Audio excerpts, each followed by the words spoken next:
So now, this is text 24.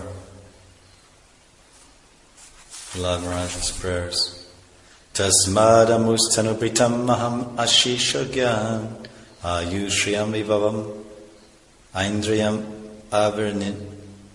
avirinchyat nechami te vidulitan urvikramena kalatmanopanena mam nijabritya parshvam. In my Lord Nrsingadev, I have complete experience concerning worldly opulence, mystic power, longevity, and other material pleasures enjoyed by all living entities, from Brahma to the ant. As powerful time, you destroy all these things. Because of my experience, I don't want to possess them.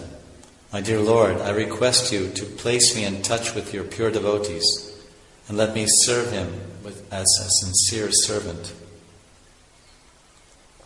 Nija Britya Parshvam, the association of your faithful servant. Ekaleshwara Krishnara Sabya Britya. So the Brihad Bhagavatamrita explains that Prahlad Maharaj resides in Sutalaloka with his grandson Bali, which is a planet full of demons, not pure devotees.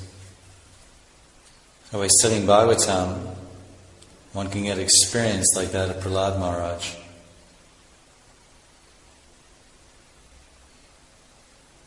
So if someone is intelligent, will actually become concerned for the happiness of the soul, not the body. So Prahlad is praying here to be in touch with a pure devotee instead of giving him material opulence.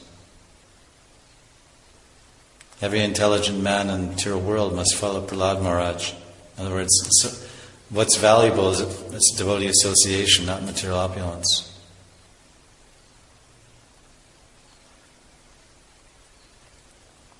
So we can learn by hearing, or learn by experience, or learn by hearing the experience of others. So in this verse, we're learning by hearing the experience of Prahlad, who's had all these things, all these kinds of opulences.